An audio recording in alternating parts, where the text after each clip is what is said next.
Salut à toutes et à tous, mesdames, messieurs, bienvenue dans Fiscalité, Économie et nous déjà pour ce nouveau numéro. Sans doute, on va essayer de réfléchir à nouveau.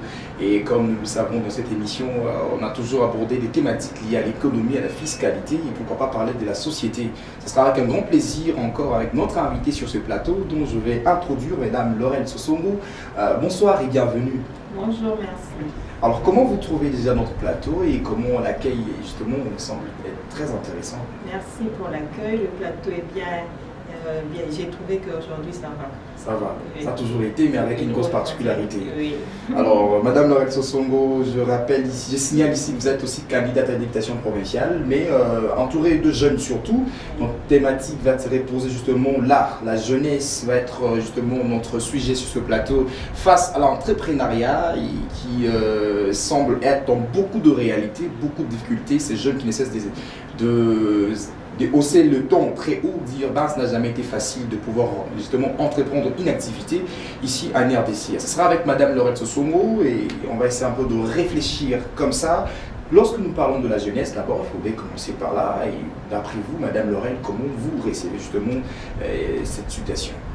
La jeunesse est une tranche d'âge, comme c'est défini, mais aussi c'est aussi un état d'esprit parce qu'il y a ceux qui ont vieilli en âge mais qui sont encore jeunes par rapport à leur état d'esprit. Par rapport à la tranche de l'âge, on prend de 15 ans, à partir de 15 ans jusqu'à 25 ans selon les Nations Unies et par rapport à la charte africaine, c'est de 15 à 35 ans. Mais nous allons voir qu'aujourd'hui dans notre pays, il y a des jeunes qui ont eu plus de 30 ans, on parle de la jeunesse à plus de 35 ans parce qu'on voit, lorsqu'on est jeune, on sous-entend qu'on est on vit dans l'indépendance, on n'a pas la dépendance en soi, c'est-à-dire on dépend de quelque chose. Voilà pourquoi les Nations Unies a lancé que la jeunesse c'est de 15 à 25 ans parce qu'on sous-entend qu'à 25 ans, une personne a déjà fini ses études et puis s'est livré déjà à la vie. Donc il est devenu libre, il a un travail, il peut se prendre en charge. Donc après avoir déjà acquis certaines choses, il devient indépendant et par rapport à cela, il n'est plus jeune. Mais comme certains diront que la jeunesse est un état d'esprit, surtout même. Alors, on va essayer de réfléchir aujourd'hui, Madame Laurel Sosongo, le monde se voit en développement. Il faudrait regarder sous d'autres cieux comment est-ce que le jeune est en train de se faire démarquer dans le monde du business, il faudrait le dire dans multiples branches de la société. Et également en Afrique, il faudrait le dire, on sent quand même une certaine lourdeur de l'émergence encore de l'épanouissement de la jeunesse, particulièrement en République démocratique du Congo, où on va parler de l'entrepreneuriat, qui n'est pas chose facile. S'il faut devoir aujourd'hui un jeune s'est lancé également, s'élever un matin et dire ben, voilà, je vais mettre en place une PME pour essayer de chercher comment aussi me faire valoir également ou me faire démarquer sur la scène. Et ça n'a jamais été facile. Alors quand nous parlons de l'entrepreneuriat ici dans notre pays, nous prenons la jeunesse, Madame Laurel Sosongo, vous évoluez comme ça dans ces secteurs-là. Comment pouvez-vous justement nous poser votre constat à propos de ce qui se passe ici en RDC? Est-ce qu'on peut dire que ces jeunes obtiennent justement satisfaction, se sentent très à l'aise et encore se sentent considérés dans ces secteurs? Le problème, c'est que lorsqu'on est jeune, j'ai défini la jeunesse par rapport à l'indépendance qu'ils peuvent avoir, c'est-à-dire que vous pouvez seul prendre vos responsabilités. Et s'il faut parler dans ce sens-là, nous avons déjà un sérieux problème par rapport à l'emploi. Lorsqu'on finit les études, on n'a pas de travail, on n'a pas d'emploi décent pour que nous puissions aller travailler et puis avoir des revenus décents. Et lorsque nous avons des revenus, les revenus en économie, on dit les revenus égale consommation plus épargne. C'est-à-dire, lorsque vous avez un revenu, vous arrivez à consommer et le reste, vous épargnez. Et c'est ces restes-là, l'épargne que pourra faire plus tard qui est investissement pour que vous puissiez créer l'entrepreneuriat. Donc pour entreprendre, il faudra avoir un investissement. Mais par rapport à notre pays, pourquoi est-ce que les jeunes n'évoluent pas dans ce domaine-là? Parce qu'ils n'ont pas d'investissement, ils n'ont pas assez d'épargne. Si déjà le travail est difficile, c'est déjà difficile aussi pour eux d'épargner. Donc quand on n'arrive pas à épargner, c'est difficile d'avoir des investissements. On pourrait parler dans le sens où on pourrait voir des microcrédits, on pourrait essayer un peu de motiver des jeunes dans ce sens-là. Mais voyons voir par rapport à ce qui se passe, c'est aussi vraiment difficile parce que ces jeunes, lorsqu'ils se lancent dans l'entrepreneuriat, c'est pour l'autoprise en charge.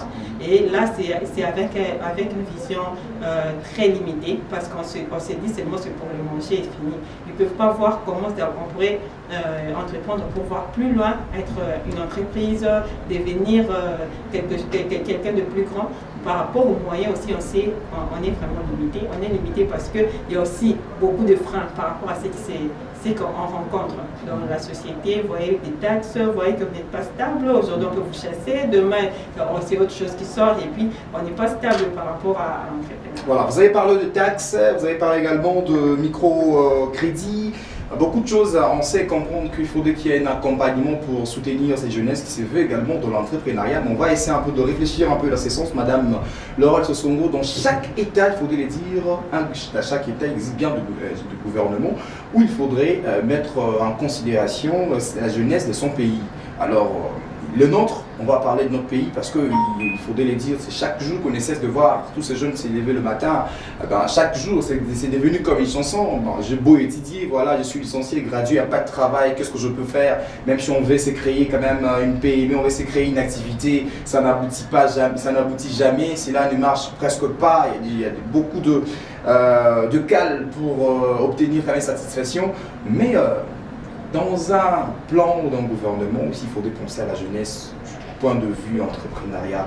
Il faudrait comment penser déjà pour essayer de booster les choses? Le grand problème, il faudrait que les autorités puissent savoir que la majorité de la population travaille dans ce secteur informel. Donc dans le secteur formel, il y a peu de gens qui travaillent pour subvenir aux besoins de leur famille. Donc beaucoup de gens, y compris des jeunes, se sont lancés dans ce secteur informel. D'où aussi, il faudrait qu'il y ait un équilibre au niveau de la société. Il faudrait les encourager de manière à ce qu'ils puissent continuer parce que ça leur rend un peu la tâche facile pour subvenir à leurs besoins. Mais c'est ce qui n'est pas fait. Vous allez voir une personne qui peut avoir 1000 francs. 1000 francs, il commence avec un sachet d'eau, lui, mais lorsqu'il sort le matin, c'est déjà le début il est moindre, il est petit, ça ne pourrait pas permettre un bon accompagnement de la chose. Oui, il n'a que 1000 francs, il achète un sachet d'eau pour vendre à 100 francs et puis récupérer les 1000 francs. Mais comment est-ce que cette personne est traitée dans la rue et puis dans la société? Okay. Donc cette personne pourrait sortir ne fût qu'avec ce 1000 francs-là et puis revenir à zéro parce qu'il a été tracassé, il a été tracassé ici par là. Il faut voir une personne qui commence avec un $100 au niveau de la cabine pour avoir une cabine téléphonique, mais qu'est-ce qui adviendra après avec cela? Est-ce qu'il a la possibilité d'accroître ce qu'il a comme capital ou bien tout ce qu'il a, ça tourne tout au long de l'échec? Donc je pense que l'État devrait d'abord commencer par penser comment faire pour accompagner ces jeunes-là. Non seulement ces personnes-là qui essayent un peu de chercher comment subvenir à leurs besoins pour que nous puissions avoir un équilibre au niveau de notre économie. Voilà, vous avez abordé quand même un point très essentiel, important même qu'on doit soulever ici, de ces différentes tracasseries dont ont subi ces jeunes qui se veulent également dans la création de petites et moyennes entreprises. Vous avez donné un exemple un peu, c'était un peu bas pour essayer quand même de voir quelqu'un qui s'élève le matin avec 1000 francs pour acheter un sachet d'eau, il doit vendre. Vous savez, je vais vous surprendre, il y a ceux-là qui s'élèvent le matin qui n'ont même pas ce 1000 francs-là. Il prend pour aller vendre et puis venir rembourser. Et puis il se bat comme ça et puis à la fin de la journée il s'est retrouvé. Voilà, puisque vous avez parlé de ces différentes tracasseries, est-ce que vous pouvez nous énumérer quand même ces biens qu'on pourrait retenir ici? Ce que nous voyons, je vois les tracasseries avec les agents de l'ordre sur les routes, comment est-ce qu'une personne pourrait... C'est vrai que la loi reste la loi, c'est pour tout le monde, mais il faudra aussi réfléchir pour ceux-là qui se battent pour leur vie. Parce qu'aujourd'hui, s'ils ne font pas, je ne sais pas comment est-ce que nous allons vivre. On voit aujourd'hui beaucoup, on parle des communaux, on parle des personnes qui volent ici par là, mais ce sont des situations liées à la survie, parce que ces personnes-là doivent vivre. Donc doivent manger. Et comment est-ce qu'ils pourront le faire si jamais ils n'ont pas un travail qui peut leur procurer de l'argent? Donc pour essayer d'améliorer nos conditions, il faudrait vraiment que l'autorité publique puisse penser comment est-ce qu'ils pourraient accompagner ces jeunes. Il faudrait de l'ordre, oui, nous ne pouvons pas être au-dessus de la loi, mais il faudrait aussi essayer de voir comment est-ce que nous pouvons essayer un peu, tant soit peu, répondre aux besoins de la population. Donc, je vais parler des tracasseries, je parle des taxes, il y a beaucoup de ministères, il y a beaucoup de branches qui viennent chacun à son tour. Bon, on ne sait pas donner à qui, il faut quoi. Il faudrait canaliser tout ça pour essayer de voir comment est-ce qu'on pourrait essayer d'accompagner le jeune pour qu'il n'ait pas cette cassure. Voilà, accompagner le jeune pour qu'il n'ait pas quand même cette cassure également. Et on va, Madame Doris Osongo, toujours parler de la jeunesse face à l'entrepreneuriat. Il faudrait dire également que le gouvernement est très responsable aussi pour l'émergence également. Les gouvernements doivent également s'impliquer dans la chose. Alors si on pourrait réfléchir également et mettre l'avis à propos de l'accompagnement du gouvernement, vous pouvez dire, ça sera de quelle manière l'on peut sentir l'accompagnement également, la touche du gouvernement? Mettre des microcrédits. Mettre des microcrédits avec un taux un peu très bas pour l'accompagnement de la jeunesse. Parce qu'aujourd'hui, il y a des microcrédits qui existent, mais les taux de remboursement aussi, il faudrait aussi essayer un peu de voir comment est-ce que ça s'est fait. Parce que c'est comme si vous pouvez travailler, beaucoup travailler, que travailler pour rembourser de l'argent et puis vous aurez rien en retour. Vous savez, c'est à voir qu'au niveau de la société, il y a certaines personnes qui disent que bon, ça va bon acquis, c'est ça la loyauté. Parce que leur manière de gérer aussi, chez les personnes qui contactent ce crédit, n'est pas aussi un peu... Ils ne sont pas vraiment informés comment ils peuvent bien gérer. Et puis aussi, les taux d'intérêt aussi, c'est aussi un problème parce que vous devez travailler pour rembourser. Et lorsque vous remboursez, c'est avec un taux. Lorsque vous n'avez pas assez de bénéfices, y compris des tracasseries, y compris des taxes, donc vous risquez de beaucoup travailler pour ne rien avoir comme bénéfice. Donc il faudrait que nos autorités puissent prévoir comment est-ce que vous pourrez mettre à la disposition de jeunes, de la population, des crédits et surtout le mode de remboursement aussi.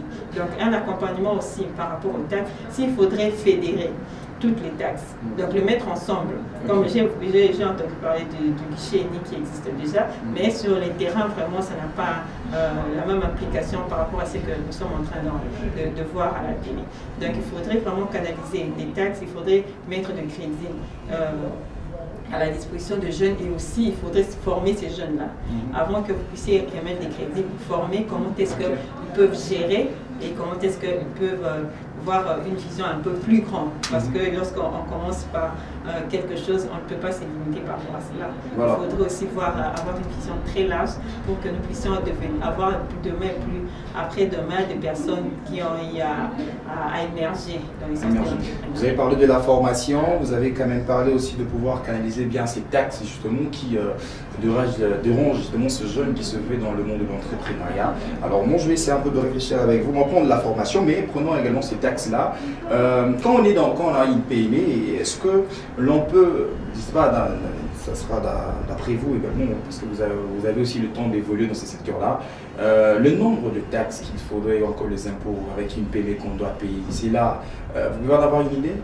Le nombre d'impôts, je n'ai pas tout ça dans la tête, mais je sais que vous devez avoir, si vous avez des locaux, vous devez avoir une autorisation d'ouverture, vous devez aller à la DGI pour payer les taxes. Donc il faudrait aussi être en règle avec la commune, mais il y a plusieurs départements que je n'arrive pas à maîtriser. Plusieurs départements. Et lorsque l'on constate aujourd'hui, je vais prendre un exemple, vous allez voir les gens de la Socoda venir, par exemple, intéresser également, consulter une boutique qui vend de biscuits et de bonbons.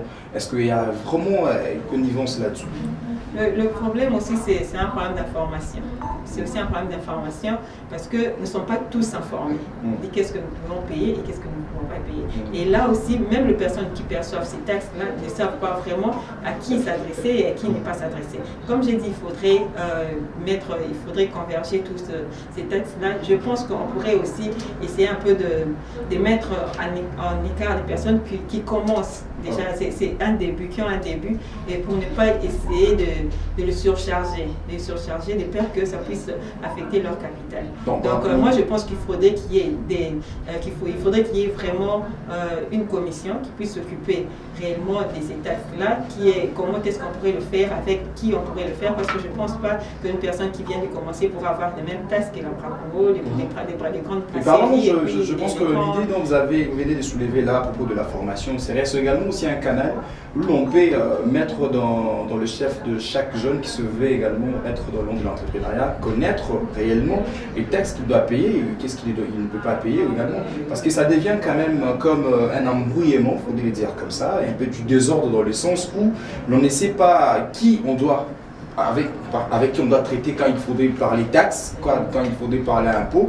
Et nous sommes en train d'assister également à une triatalisation également, même au niveau de différents marchés, de petits marchés de la ville.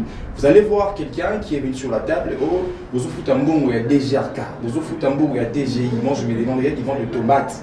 Une dame qui vend des tomates, PPI, il y a DGI, il y a DGRK. Voilà, vous voyez un peu de choses comme ça et c'est quand même un peu bizarre. Donc on a compris que lorsque vous parlez de la formation, on peut être dans cet angle-là. Oui, lorsque j'ai parlé de la formation, j'avais premièrement pensé à la gestion, comment est-ce qu'on pourrait gérer. Parce que vous savez, lorsqu'il faudrait gérer, lorsqu'on remet de l'argent, les Congolais ont toujours tendance à voir que tout cet argent vous appartient. Alors que vous devez savoir essayer de faire la part des choses entre le capital et le bénéfice. Donc de peur que si vous prenez de tout ensemble, vous pouvez tout utiliser et puis ça pourrait affecter votre capital. Et voilà comment est-ce que les gens qui prennent des crédits n'évoluent pas trop souvent parce qu'ils ne savent pas comment est-ce qu'ils doivent gérer. Et par rapport à cela, je pense que c'est aussi important de savoir quelle taxe payer. C'est que vous venez de révéler là est très important parce qu'il y a plusieurs personnes, il y a plusieurs agents et dont on ne sait pas qui est habilité à faire quoi et à qui nous devons donner de l'argent. Parlons un peu de la guichet unique. Jusque-là, Madame Laurel, avez-vous une connaissance là-dessus? Comment évolue cette chose-là? Et c'est quand même aussi bénéfique pour tout ce jeune qui se veut également dans le monde d'entreprendre, dans le PME et tout? L'idée est bonne. L'idée est bonne, comme j'ai dit, c'était de fédérer toutes les taxes parce que avant que vous puissiez créer une entreprise, il faudrait avoir plusieurs documents dans différents endroits et ça doit demander beaucoup d'argent, beaucoup de temps et puis beaucoup d'énergie. Mais maintenant, avec le guichet unique, vous pouvez vous adresser directement là-bas et puis avoir des documents avec un temps un peu très bien réduit. Donc, c'est une bonne chose, mais ça reste encore le travail à faire. Parce que jusque-là, ça se sent quand même déjà opérationnel. L'on peut dire, depuis que cette histoire existe, on peut aujourd'hui faire une analyse assez positive. Le problème est que la population, lorsqu'elle se lance à l'entrepreneuriat, la plupart des jeunes, ce n'est pas avec l'idée d'être vraiment dans les normes. C'est dans l'idée de l'auto-prise en charge. Voilà. Vous Parce que ça ne marche pas. Je me réveille le matin, je veux avoir une boutique ou bien je veux avoir une cabine, je prends le bois, je fais une caisse et puis je commence. Vous ne pouvez pas demander 500 francs chaque jour. Il y a même certains jeunes qui le font pour trouver quand même un petit transport pour l'université et également beaucoup de choses pareilles. C'est pas vraiment professionnel. C'est pas professionnel. C'est ce qui fait qu'il faut. On ne peut pas vraiment juger. On vend pour vendre simplement. Oui. On le fait pour le faire. On le fait, pas pour un objectif. On n'imagine pas rester là, traîner là. Or, si quand même ces secteurs étaient, je dirais, considérés, on peut aussi voir beaucoup de jeunes évoluer aussi dans l'auto-prise en charge, mais dans le bon sens. Parce qu'aujourd'hui, il faut dire, le travail, c'est pas tout le monde qui va trouver, c'est pas partout où on peut trouver ici au Congo aujourd'hui de postes vacants, ça sera un peu impossible jusque-là. Mais Madame Laurel, j'aimerais que nous puissions encore avancer, comme vous avez parlé de crédit ici tout à l'heure. Comment ça se passe avec cette histoire de crédit? Je viens aujourd'hui par exemple, je ne sais pas, vous allez nous aider à réfléchir, je viens aujourd'hui, j'ai avec moi $300, entre guillemets américains. Je vais commencer par exemple une entreprise, encore une PME où je peux vendre de saucisses, une charcuterie, c'est le dire comme ça. Alors je vais commencer avec cela, mais j'ai $300. Est-ce qu'il est possible pour moi d'aller trouver le crédit, venir et comment se passe le mode de fonctionnement par rapport à cette histoire-là? Le crédit, ce n'est pas lié directement par rapport à votre exemple, à Ok. l'argent que vous avez. Il faut avoir une idée et ne pas avoir l'argent, que Ok. vous pouvez maintenant contracter le crédit.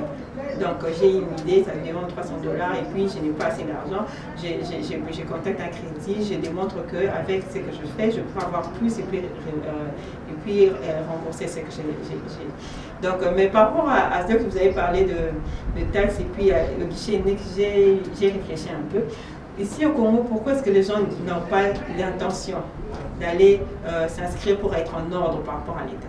Parce que pour avoir $300, vous avez un budget de $300, mais vous pouvez faire, pour avoir les documents, vous dépensez $200.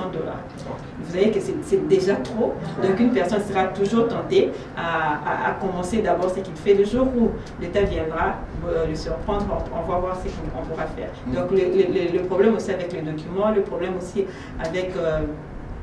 pour être en ordre, ça demande aussi trop par rapport à l'argent qu'on a. Donc c'est ce qui fait que beaucoup de gens sont dans l'informel. Et lorsqu'on a parlé d'informel, nous venons de le dire ici que si nous sommes là, c'est parce que chez nous, nous avons une seule idée seulement, c'est la survie. Donc voir après la journée, la fin de la journée, je peux savoir à 1000 francs, 2000 francs, et de qui pourra aussi même pas suffire pour le lendemain, au moins que nous puissions avoir cela. Et aujourd'hui, s'il faudrait seulement penser aux normes, on n'aura même pas de 1000 francs là, et voilà comment est-ce que notre population va encore être plus pauvre que c'est. Voilà, qui sait qu'elle est aujourd'hui justement population. La pauvreté également a été dans le programme du candidat à la présidentielle, M. Manel Ramazani Shadari. Et permettez-moi d'aborder quand même déjà cette branche de réflexion qui a dit également validé pour la pauvreté. Donc il va faire de sorte que la pauvreté n'existe presque plus en RDC. Est-ce qu'on peut arriver à un terme de la pauvreté dans une nation? Oui, pour la République démocratique. Parce qu'on nous dit même sous l'autre aussi, il existe le pauvre. Le problème, on voit l'ensemble, la moyenne de la population, comment est-ce qu'elle vit. Et par rapport à nous, par rapport à notre pays, nous avons beaucoup de potentialités. C'est vraiment inexplicable que nous puissions vivre tout ce que nous sommes en train de vivre. Voir un pays, un grand pays avec beaucoup de potentialités terrestres, souterrains et tout ça. Et aujourd'hui, dire que nous sommes en population pauvre parce que nous vivons la pauvreté. Donc pour tout candidat qui veut réellement l'émergence de notre pays, il faudrait réfléchir par rapport à cela. Que ce ne soit pas un slogan, mais vraiment qu'il y ait ces changements-là. C'est ça. Alors parce que tout le candidat à la présidentielle, là, dans leur programme, on a senti des chiffres justement avancés. Et bon, il faudrait les dire également, chacun a tenu compte de la jeunesse, parce que nous parlons de la jeunesse, c'est notre thématique sur le plateau aujourd'hui. Chacun a tenu compte de la jeunesse et chacun essaie un peu de voir comment est-ce qu'il faudra accompagner. Et l'on peut dire aujourd'hui que la grosse classe de la population est trop jeune, il faudrait le dire même. Bon, Madame Laurette Songo, est-ce que quand on doit lutter on veut lutter contre la pauvreté dans une nation, on doit tenir compte simplement de pouvoir booster ces richesses, ces richesses naturelles? Oui, normalement. Seulement. Parce que je n'ai pas dit seulement, mais ça fait partie parce que il y a aussi, ça peut nous procurer beaucoup de ressources, qui sera bénéfique pour l'émergence de notre. Quelqu'un m'a dit qu'il faut travailler l'homme lui-même. Quelqu'un m'a dit qu'il faut travailler l'homme lui-même. L'homme, c'est le fruit de l'homme, c'est le fruit de l'homme qui procure la croissance. Donc il faut commencer, on investit par l'homme, mais l'homme, c'est l'homme qui doit travailler. C'est l'homme qui doit travailler, c'est à l'homme de transformer la nature pour que cela puisse être bénéfique à la société. Donc il faudrait vraiment réfléchir par rapport à cela, que ces slogans que nous avons toujours eu à parler, que nous sommes un pays riche, que ça puisse devenir une réalité dans un slogan. Et pour ça, il faudrait vraiment, comme on dit en lingala, bachamailler les bélés pour que nous puissions arriver à cela. Un frère m'a dit qu'il est allé à Kolwezi, rendre visite à sa tante. Arrivé là-bas, il m'a dit, mon cher, tu vas voir je dirais comment, les richesses, il existe les richesses dans notre pays, le Congo. Mais vous allez comprendre que vous marchez sur le cobalt, vous marchez sur toutes les ressources naturelles, mais vous allez voir des gens qui habitent ce milieu-là, surtout des enfants, ça sent la pauvreté intense. Mais on s'est dit, mon Dieu, nous marchons sur la richesse, mais pendant que rien ne se reflète même en regardant l'homme lui-même vivant dans ce milieu-là. Ah ben, je crois bien qu'il faut décultiver l'homme et comprendre un peu ce qu'on doit faire. C'est à l'homme de transformer là-dessus. Alors, on va prendre maintenant, puisque nous parlons de l'entrepreneuriat, lorsque un gouvernement constate que sa jeunesse n'évolue pas et que sa jeunesse n'est pas aussi si costaud en termes de connaissances dans ces secteurs de l'entrepreneuriat, qu'est-ce qu'un gouvernement doit faire simplement avec des partenaires peut-être des partenaires extérieurs pour venir accompagner la jeunesse? Ça se passe comment, on les dit? Bon, le problème que nous sommes en train de vivre aujourd'hui, ce n'est pas une mythe, c'est une réalité. C'est-à-dire que c'est le fruit de la société. Il faudrait réfléchir comment est-ce que nous sommes arrivés ici. Si on fait un retour en arrière, nous allons voir que vers 1960, 60, 65, 70, lorsque les jeunes finissaient leurs études, il y avait des travaux qui étaient là, à leur disposition. Donc, on envoyait même les étudiants travailler en fonction du besoin qui s'est présenté au pays. Donc, pour dire que lorsqu'ils finissaient directement les études, il y avait du boulot et ces boulots-là leur procuraient des revenus qui leur permettaient de vivre. Aujourd'hui, nous sommes en train de... Il y a une croissance économique, il y a une faible croissance économique. Donc, pour dire, il n'y avait même pas cette croissance économique. Nous avons subi le pillage, il y a la mégestion, il y a tout ça, les entreprises qui existaient déjà n'existent plus. Et voilà qu'il y a une forte croissance démographique. Donc, nous sommes maintenant plus nombreux et il y a peu d'opportunités par rapport aux entreprises. Donc, ce qui fait déjà que naturellement, il y aura chômage parce qu'il y a peu d'entreprises et il y a plusieurs personnes qui sont là. Donc, comment est-ce qu'il faudrait faire pour que nous puissions survivre? Et voilà que c'est la jeunesse maintenant qui se lance dans, qui doivent se chercher. Voilà. Qui doivent se chercher. Et j'encourage encore ces jeunes-là qui aujourd'hui tiennent, bien qu'il y a beaucoup de difficultés, qui tiennent à ce qu'ils puissent avoir quelque chose pour chercher comment est-ce qu'ils peuvent vivre. Voilà. Vous voulez dire? Je voulais dire qu'il y a un sérieux problème dans ce sens-là. Donc, l'État doit vraiment bien réfléchir comment trouver des investisseurs pour venir et aussi comment créer des personnes qualifiées pour répondre à ces questions. Voilà, manque du professionnalisme. Ce que l'on peut dire, vous avez évoqué ici maintenant un problème concernant la démographie justement de la République démocratique du Congo. On est un pays vraiment, il faudrait dire, surpeuplé. Beaucoup. Chaque jour naissent chaque jour qu'on a de nouveaux nés et comme ça. Est-ce que l'on peut dire aussi le problème de ces manques d'accompagnement, le problème de ce manque, je dirais, de financement, de crédit et focalise aussi à notre démographie, l'on peut dire comme ça? Parce qu'on ne sait pas voir les Congolais, ces jeunes, vivant justement au fin fond du Congo. On ne sait pas voir ces jeunes, par exemple, vivant à Kisenso. On sait simplement regarder ceux qui s'estiment déjà être développés, mais avec de FO perso. Ce que l'on peut dire, c'est comme ça, le gouvernement n'est pas à mesure jusque-là de pouvoir atteindre le dernier jeune Congolais, justement au fin fond du Congo.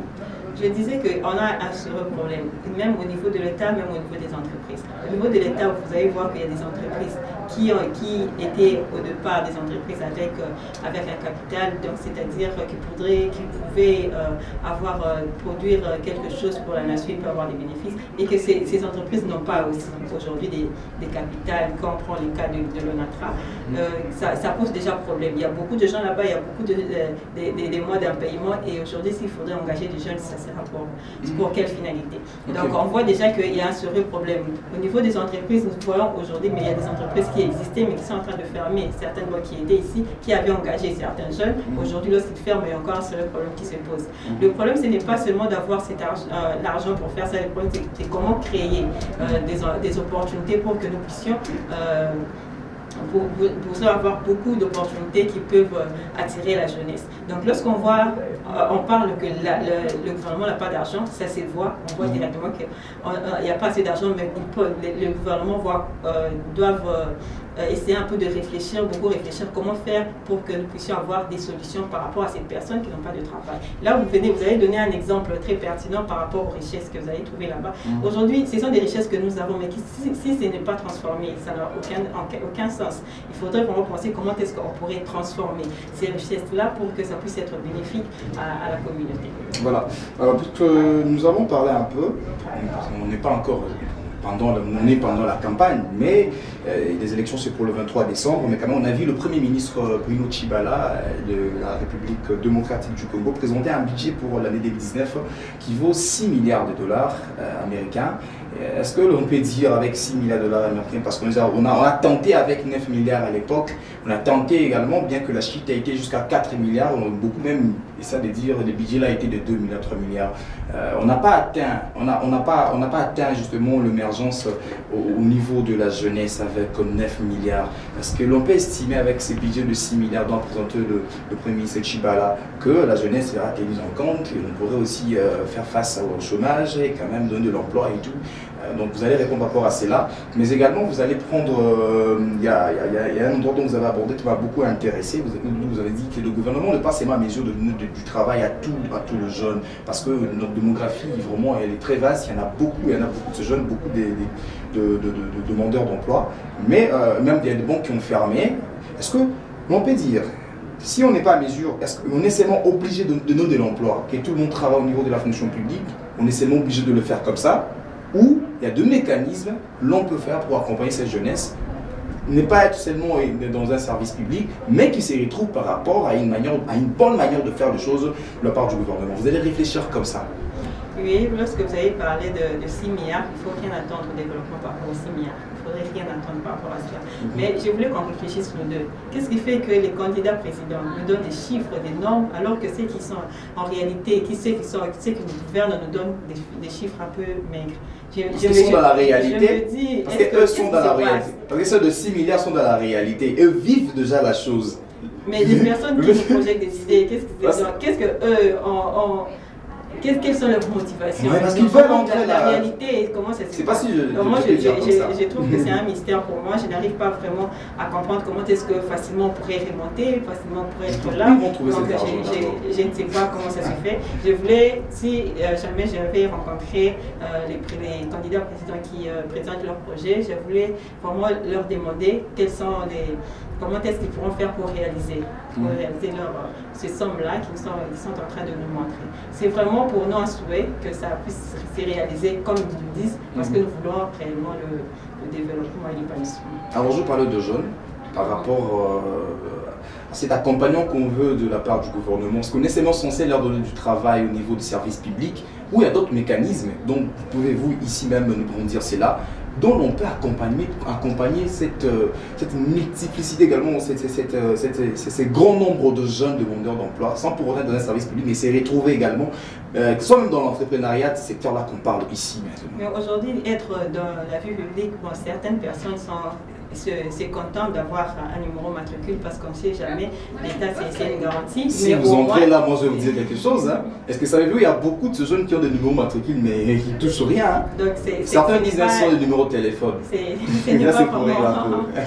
n'est pas vraiment des motivations idéales pour le jeune de devenir fonctionnaire parce que vraiment c'est que ce n'est pas au niveau des fonctionnaires par rapport à leur salaire. Mais il faudrait à l'État de penser comment est-ce qu'il pourrait libéraliser certains secteurs. Nous avons dit essayer d'assainir le climat des affaires pour attirer certains investisseurs venant de l'étranger qui ont de l'argent, mettre à la disposition de venir investir ici parce que lorsqu'ils investissent ici, eux visent aussi le profit, mais ce qui est bien, ils vont engager nos jeunes ou bien les autochtones et là nous avons déjà des personnes qui vont travailler et puis avoir quelque chose pour leur survie.